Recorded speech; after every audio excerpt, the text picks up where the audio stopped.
CERS Working Paper, 2012. Racialization in Jamaica. Benjamin Joyce. Remember to please subscribe to see our next uploaded audiobook. Introduction. The processes of racialization in Jamaica reflect a complex and sustained ideological grounding upon colonial logics, which actively repress perceived racial otherness. Despite the insistence of governmental institutions and the projected image of a raceless nation, contemporary Jamaica is still subject to overt and entrenched forms of racist discourse. The island's racial climate must be seen within the context of a potent and active colonial legacy, through which social values of worth and economic racialization are fundamentally determined by skin color. The class structure of Jamaica is inexorably tied to racialization.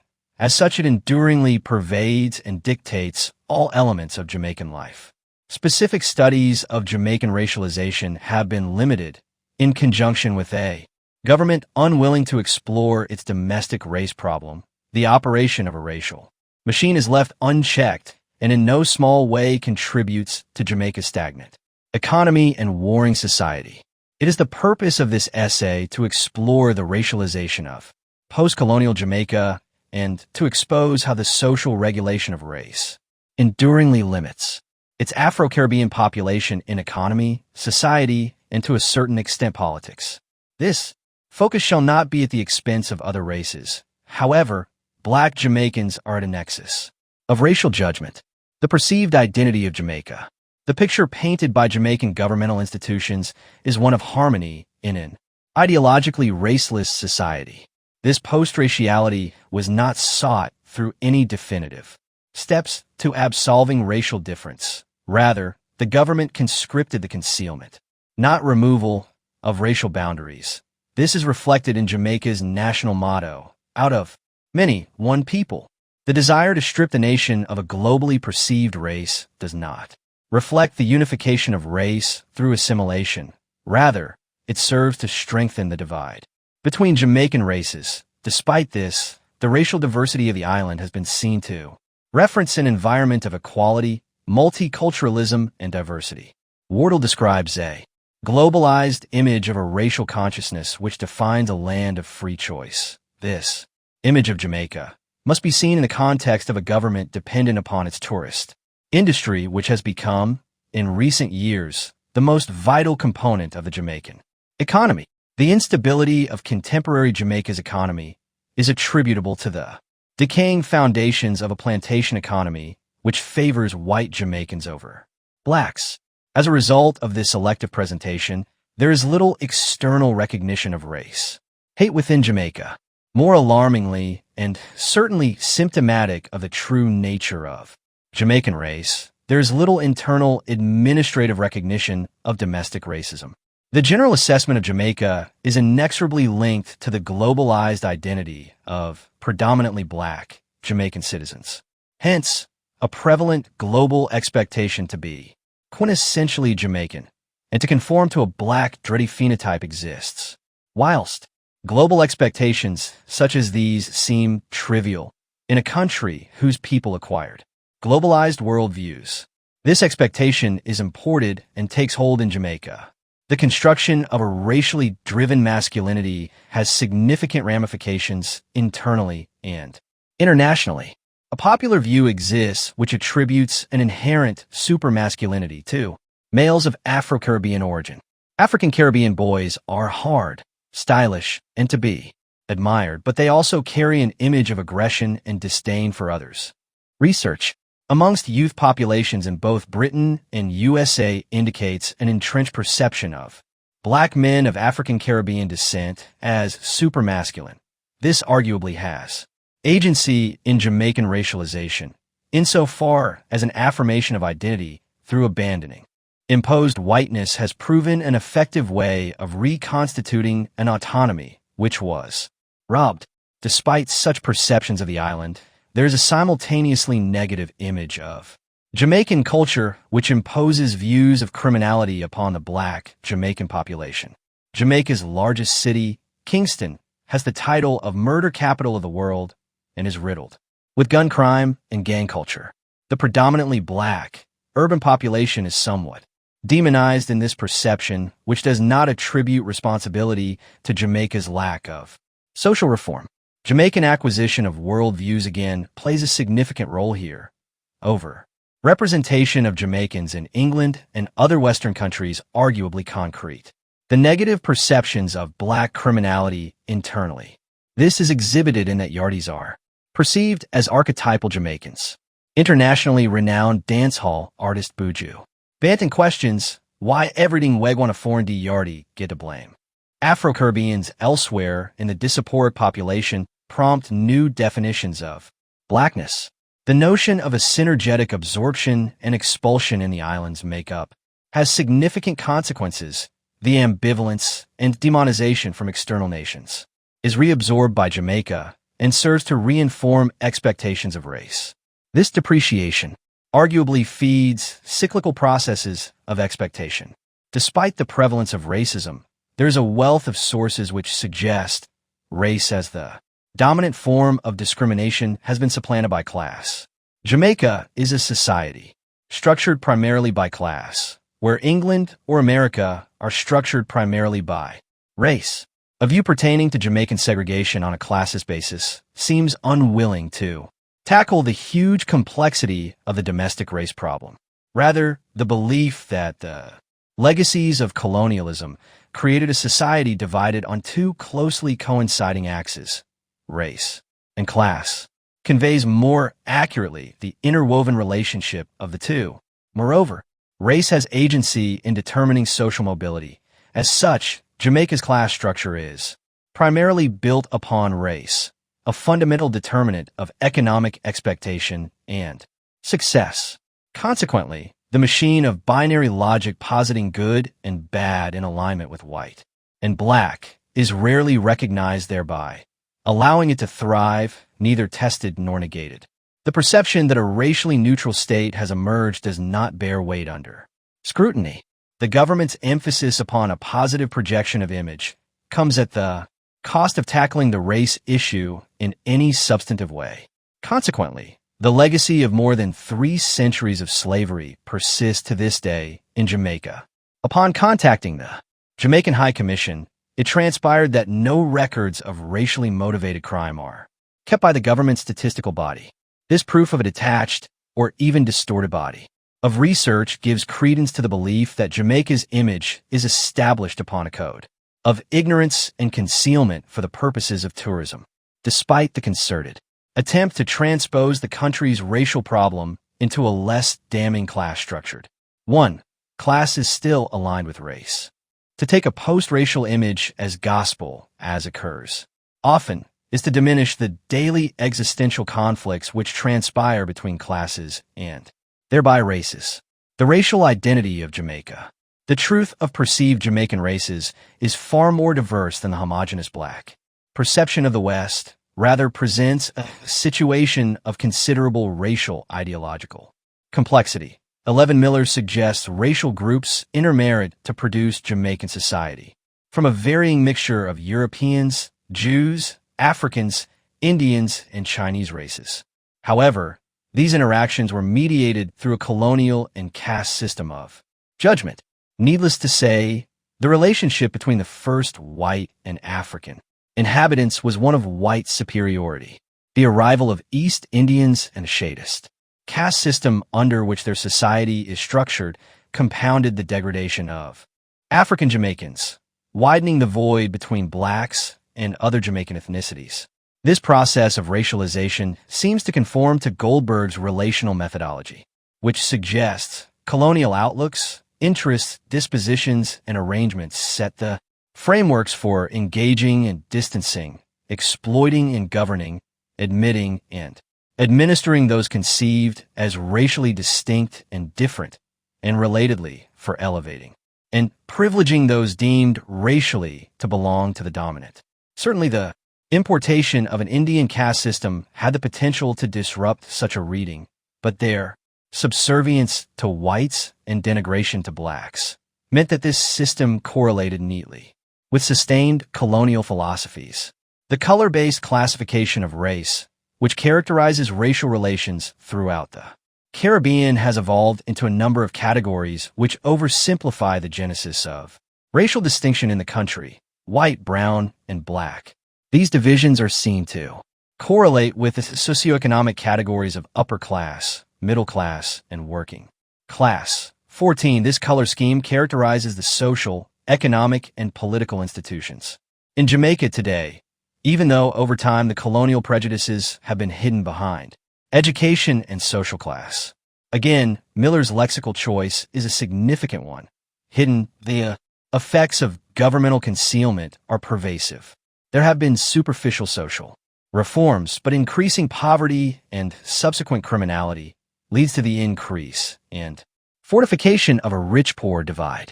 As a country without singular lineage, the processes of racialization and the notion of a racial identity are complex but key determinants in Jamaican daily experience. The colonial value judgment of color prevalent during the slavery era has been perpetuated and sustained post-emancipation, resulting in one of the world's worst income disparities between the rich and the poor. Sterling argues that at work in Jamaica is a neo-colonial, neoliberal system that marginalizes poor black men and in turn poor black women. This view is not universal, however, with scholars sustaining that blacks have achieved much upward social mobility, primarily through entrepreneurship and education. However, this view overlooks the restrictive nature of Jamaican society. Few blacks are classed as middle class, and a diminutive number reach upper class, thereby severely limiting subsequent generational prospects in education and work. Furthermore, the structural constraints born of economic racialization render the prospects of domestic, social, and economic improvement unachievable and are evidenced in the vast number of black transmigrational workers. The racial experience of black transmigrational workers differs greatly to their domestic treatment, finding that their distinctions of coming from different islands and being of different shades did not matter. Miller's work suggests that the stratification of race through shades of blackness are traits exhibited within the Caribbean, which have been mostly discarded elsewhere. External to such context, these racial differences are raised, and a conglomerate black figure is established by majority white countries, thereby confirming to some degree the uniqueness of Jamaican racialization. Colonial legacy has been sustained in contemporary Jamaican society. Lighter-skinned Jamaicans are posited in realms of economic status, whereas darker-skinned Afro-Caribbean are economically and socially repressed. Economic power continues to elude the black majority, and consequently, the upward mobility of blacks is almost negligible, at present failing to instigate any qualitative economic/social reform. As such, the role of race has been fundamental in the shaping of Caribbean identity, which serves to hide a racialized division of labor and a racialized allocation of power and privilege. A governmental concealment of a deeply entrenched racial machine directly affects the racial identity of Jamaicans. A reflection of the complexity of Jamaican racialization is the variation in statistical recordings of ethnicities and race. The CIA World Factbook suggests Afro-Jamaicans constitute over 90% of the island's population, whereas UWI recorded figures of 76.3%. African descent, 15.1% Afro-European, 3.4% East Indian and Afro-East Indian, 3.2%. Caucasian, 1.2% Chinese, and 0.8% other. The variation in figures could be attributed to the fluidity of personal classification, as acknowledged in a report on the 2001 census. In Jamaica, questions on ethnicity and race are considered to reflect more of people's perception of themselves rather than ascription to a particular racial group on the basis of physical appearance. Exact numbers aside, it is certain that the majority of the island's black population inhabit Jamaica's overcrowded, deprived cities and towns. The prospects of economic and social improvement which elude blacks have to a certain extent been afforded to both Indians and Chinese, allowing freedom to avoid such poverty. Coupled with a concerted white absence from such areas, this contributes to the racial secularization of the Jamaican economy, further destabilizing these urban areas. This suggests that an ethnocentric system has agency in distributing economic power and opportunity. Interestingly, the white population of Jamaica is one of the proportionately smallest in the Caribbean and relative to the black population is receding. Aline argues that in practice, this suggests white has become more of a concept than a daily racial encounter. However, this does not quite satisfy the questions arising from ongoing racial conflict. Moreover, in spite of the decreasing white population, they still preside over the vast majority of assets and wealth in Jamaica. Evident in the racialization of the island is the insistence upon fracturing genetic heritage. Each racial phenotype is implicated in a shadist judgment of others, reinforcing the call for cultural and social insularity. Inter- and intra-ethnic conflict is rife and reflects the complex blend of paradoxical, overt, and entrenched forms of racism which are thriving. Unbridled.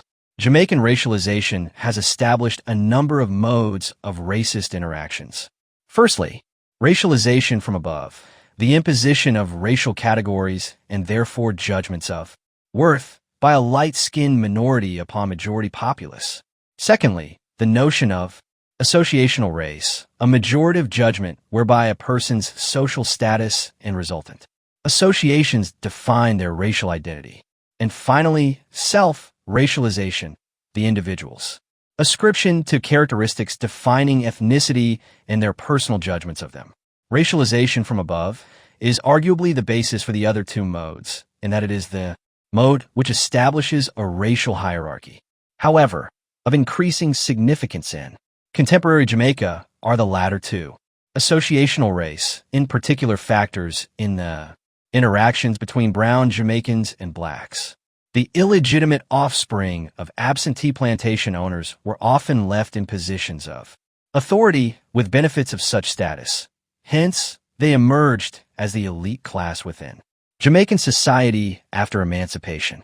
Inheritance from mixed-race Jamaicans and their perceived success through associations with a white world further enforced the dominance of fairness and perpetuated the racial alienation African Jamaicans.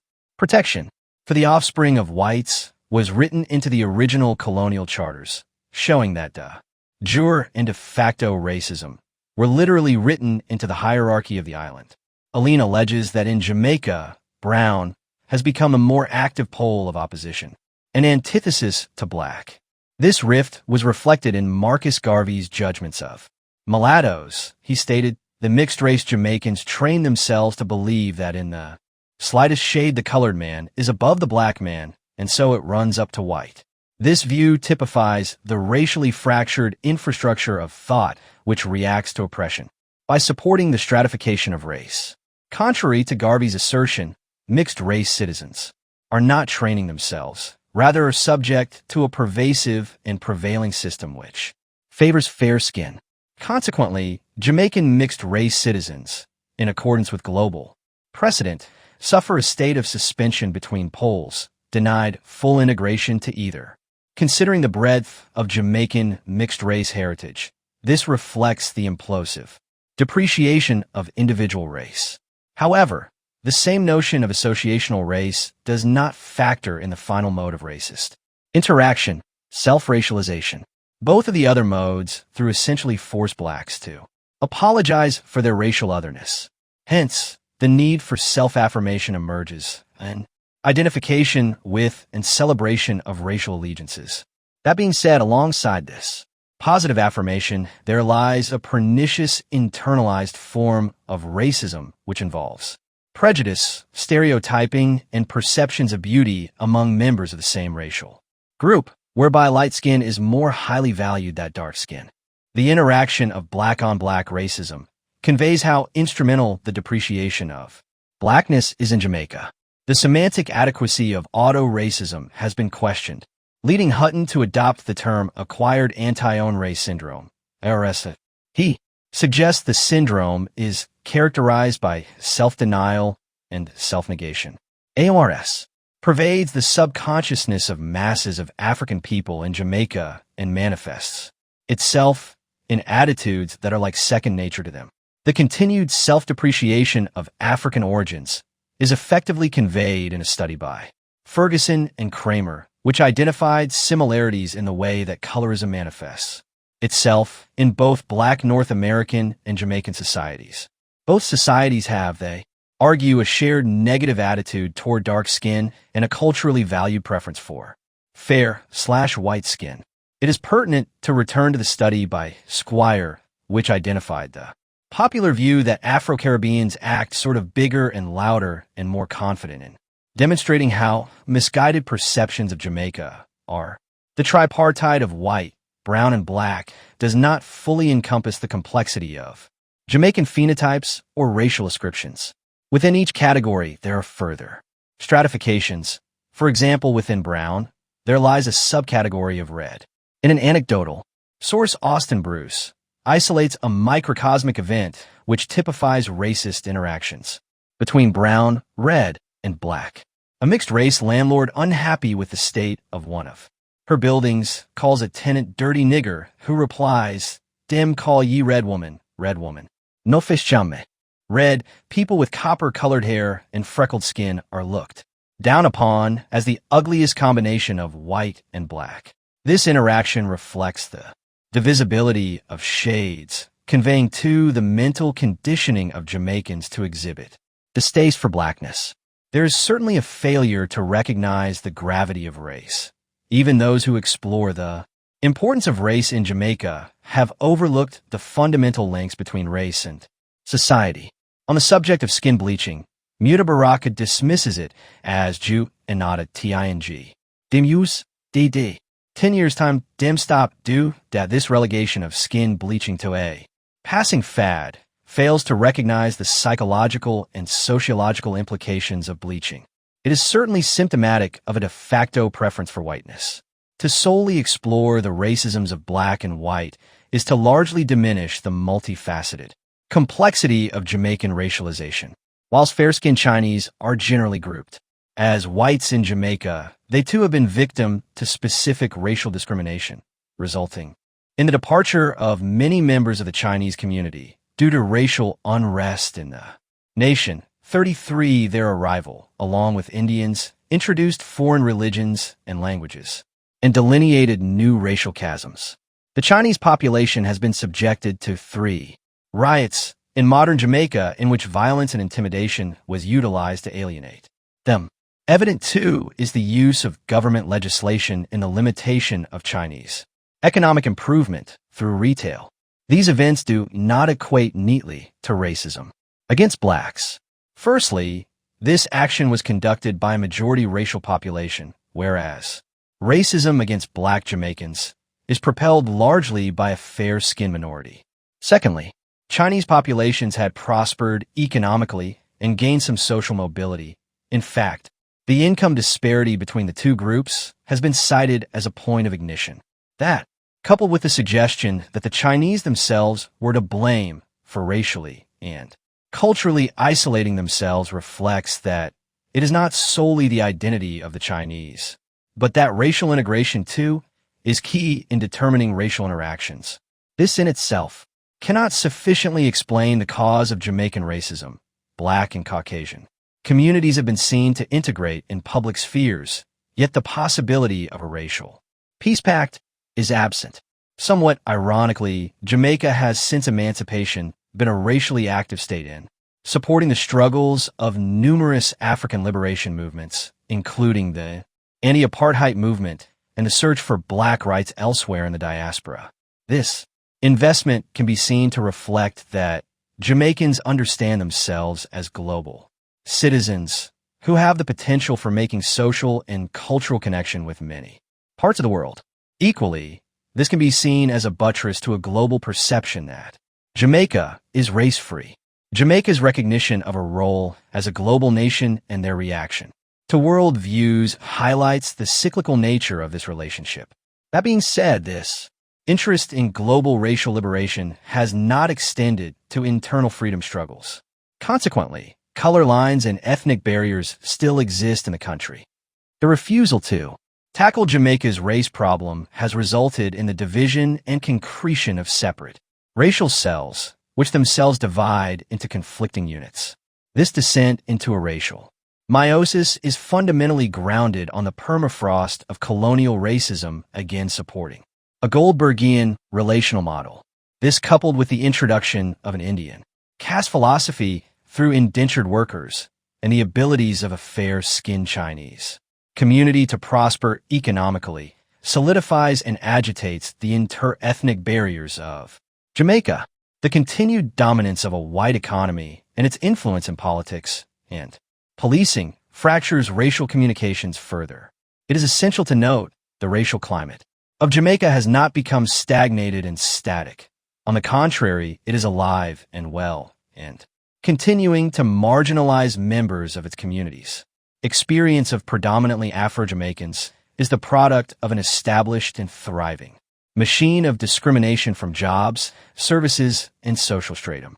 Whilst as single elements the above interactions are not phenomenal to Jamaica, this combination is unique in that the entire social structure of Jamaica is established upon a colonial system which, despite proportionately decreasing numbers of white citizens, is still thriving. In essence, society is not a construction which then became racialized. It is fundamentally racial. The process of erasing a colonial framework would, in practice, render the country's economy more stunted than it is now and would not solve the racial conflicts which have arisen since emancipation. The cultural identity of Jamaica. As evidenced, the experiences of Black Jamaicans have been subject to a restrictive and oppressive system which affords little in the way of public freedoms. Evident, too, is its convergence with issues of race, insofar as elements of culture, popular and otherwise, are reserved for racially defined stratum. The even broader problem for the attempt to escape racialization is that ethnicity itself signifies race even without further mediations. Again, this reflects the complexity of the Jamaican climate. Modes of racist interaction, outlined above, have infiltrated the culture of Jamaica as a result of a fair-skinned minority enduringly controlling the economy. Much of the concretion of Jamaican culture and the internal racialization of the island can be traced to a distinct cultural legacy largely informed by colonialism. Significant elements of public Jamaican culture are enduringly informed by the anachronistic philosophies of external authorities. In the absence of African frameworks, Caribbean citizens learned to establish their social status by being part of a colonial church, colonial schools, and by purchasing British status markers such as organs and pianos. This cultural ascription to English symbols impregnated culture with another route of aspiration to white signifiers. It also severed Black Jamaicans from their ancestral languages, religions, and social practices. The feeling of racial decapitation is reflected in cultural and racial movements of Jamaica, who sought example in Black power movements of America and Europe using it as a point of reactionary departure. The desire to be repatriated, reimbursed with that which was taken, can be witnessed in the emergence of a following of Garveyism and Pan-Africanism, of which one of the principal tenets is the belief that our individual experiences are inextricably linked to the experiences of Africans on the continent and elsewhere in the diaspora. It is evident that the strategic theft of raciality through the imposition of a culture disenfranchised Jamaicans of an identifiable heritage through cultural signifiers, resulting in the attempt to establish a cultural model as distant from Englishness as possible. Conversely, and incidentally at a root of the island's racial complexity, is a simultaneous deference and damnation for distinctly Black cultural heritage. The media and popular culture play a part in reinforcing the notion that light skin equates with beauty. The socially mediated hatred towards African origin is reflected prevalently in areas of culture, notably in the beauty pageants seeking Miss Jamaica, in which the vast majority have been white or brown, a consequence of which is the belief that texture and length of hair are linked to femininity and feminine beauty. Further, music too has been breached by a widespread desire for whiteness. Vybz Kartel, the infamous dancehall artist nicknamed the Portmore Vampire by his nemesis on account of his Radical skin bleaching stance celebrates the effects that cake soap, bleaching agents, have upon his daily life. The level of condemnation he has received is matched only by a demand for similar products, to the extent that Vibes is bringing out his own range of cake soap. This manifestation of auto-racism is not phenomenal to Jamaica, but is a widespread tendency as evidenced in the global success of skin bleaching agents such as Metasol. The emphasis on cultural exclusivity defining the identity of Jamaicans is exemplified in the problematic treatment of the returning migrant. The island has a huge number of transnational migrant workers who, due to a perennially weak economic structure and further racialization of it, are forced to seek employment elsewhere. Miller argues that they became English men and women and are regarded by Jamaican countrymen as oddities who speak, walk, dress, shop, and go about daily tasks in peculiarly English ways. This exclusivity of culture circumscribes what is perceived as authentically Jamaican and serves to highlight that race and class in conjunction with an understanding of Jamaican culture defines Jamaican citizens. The belief that race is not a strong determinant of identity and success in Jamaica fundamentally falls short in acknowledging the reality of life for the discriminated majority and fails to offer any alternative explanation for the secularized machine that is Jamaica, the island's most acknowledged export. Music reflects the intense competitiveness brought about by the island's economic difficulties. It is one of the few opportunities many poor, black, young Jamaican men see for socioeconomic advancement. The notion that racial identity is not a central aspect of music and culture is countered firstly by the use of African motifs in Jamaican cultural output, and secondly by the multitude of songs which tackle the significance of heritage in racial identity. The progression of roots dancehall paralleled reggae until the deaths of superstars such as Marley, at which point dancehall gained widespread recognition. Its hybridization with forms of American music, such as hip-hop, resulted in a music identifiable not only to African Jamaicans, but also to blacks throughout the diaspora. The novelty of dancehall and its use of patois reflects a shift in consciousness, a shift in cultural realization, the affirmation of roots, and establishment of a lyrical and musical uniqueness. A popular view is that dancehall and reggae culture is a solely black prerogative. This is beginning to change, however. The international success of artists and producers such as Sean Paul, Chon Dizzy, Kamar Ho Shing, and Tarek Rushan Johnston reflect a shifting consciousness, a progression from blind racial exclusivity towards a cultural exclusivity. The belief that if they were born and raised in Jamaica, I don't see much of a difference, is encouraging, and a unique culture of Jamaica may be an important aspect in the search for racial and social improvement. Conversely, whilst the seeds of cultural change may be sown, they are still inchoate and, as such, can do little to improve the racial barriers which exist. Mutabaruka argues we schizophrenic in Jamaica. This is certainly symptomatic of Jamaican culture. Whilst change is desired, there's an isolationist element of culture which is readily deployed by cultural figures. Bob Marley, an ambassador for Jamaican culture and global superstar, did not solely preach a positive message. On the contrary, his work at times exhibited a reactionary prostratification. The music of Jamaica features and epitomizes significant elements of Jamaican racial identities. Jamaican linguistics, for example, are often overlooked but are key in racial and cultural determinism. Whilst perception would suggest there is only one model of speech, in Jamaica there are numerous, each of which is indicative of class and hence race. Gabriel argues Jamaican society is contingent upon a dialectical tension between Jamaicans who subscribe to the superiority of British culture and a people's culture in defiance of the superculture, and this can be perceived in the existence of both Standard Jamaican English, SGE, and Jamaican Creole, JAMC, or Patois, the latter of which is available to all Jamaicans, whereas SGE is not. This speech form has become popularized worldwide, largely due to dancehall's international success. In the formation of a distinctly Afro-Jamaican culture, the significance of Jamaica cannot be overstated. It is a language of ethnic identification for Jamaicans, the use of which has consequences for education, economy, and psychological independence.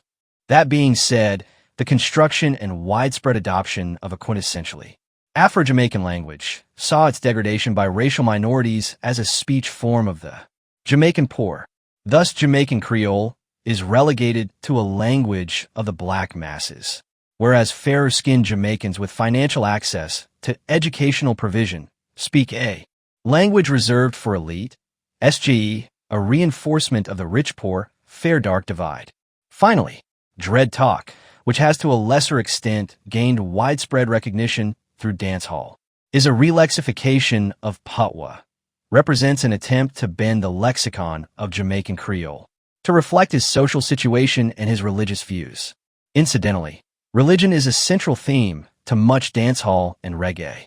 Free from official British imposition, the rapid rise of Rastafarianism occurs.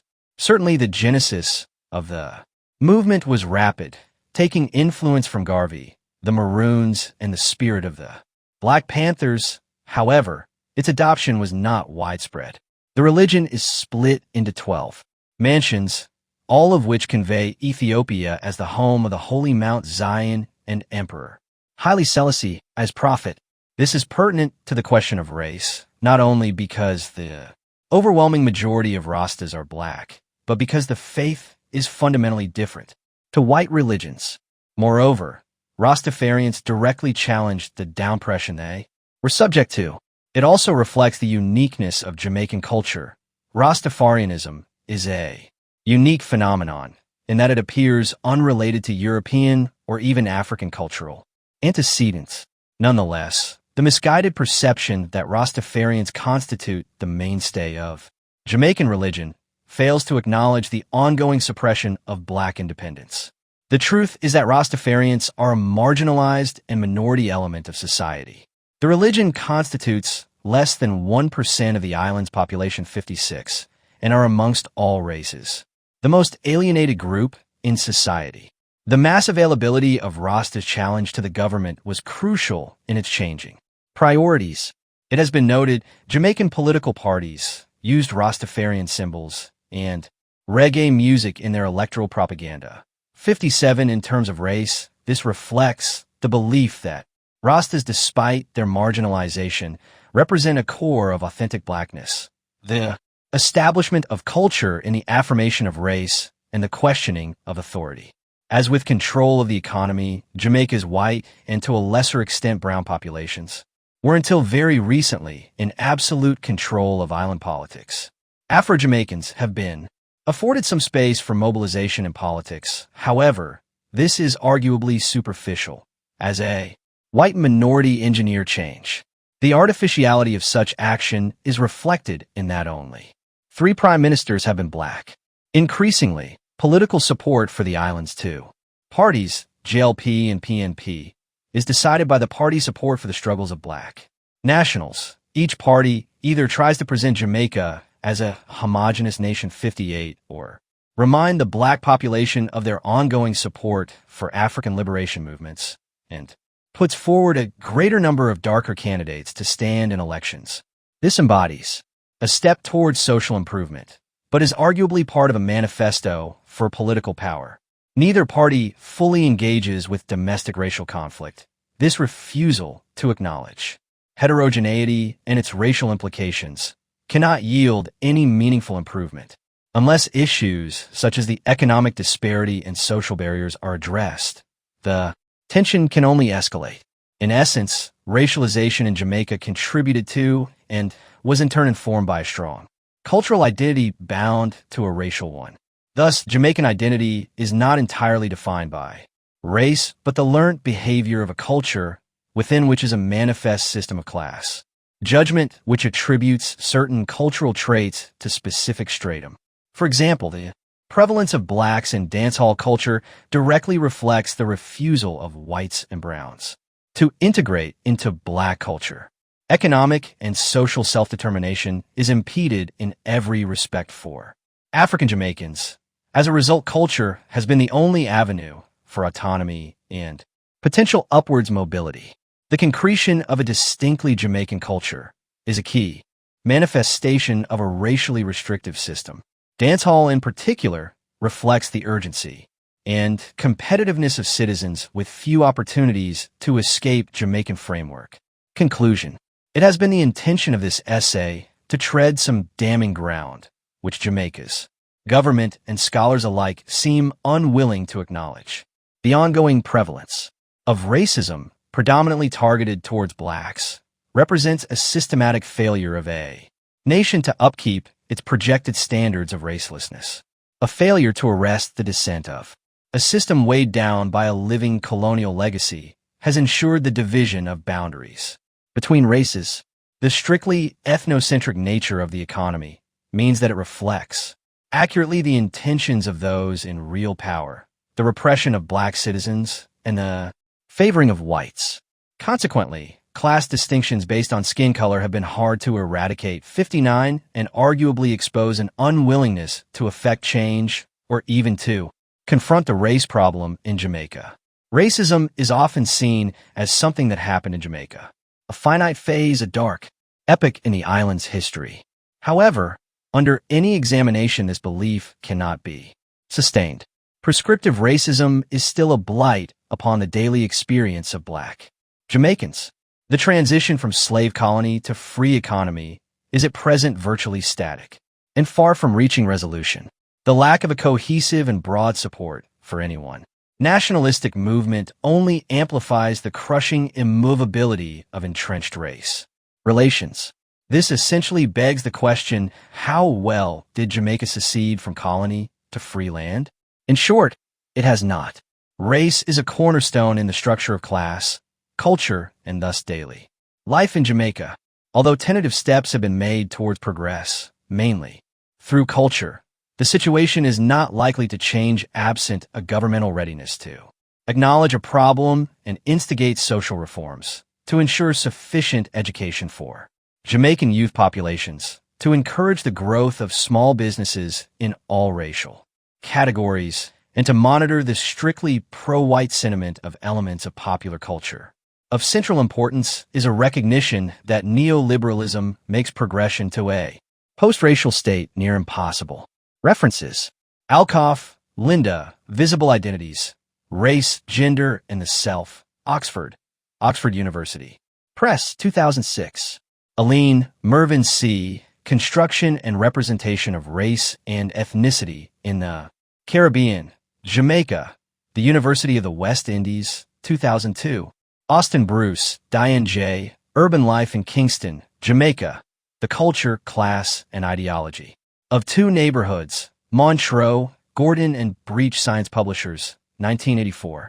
Bryan, Patrick, The Jamaican People, 1880 to 1902, Race, Class, and Social Control. Kingston, University of the West Indies Press, 2000. Cook, Mel, Singing About Shaka, Zulu's musical role changes from ugly to warrior.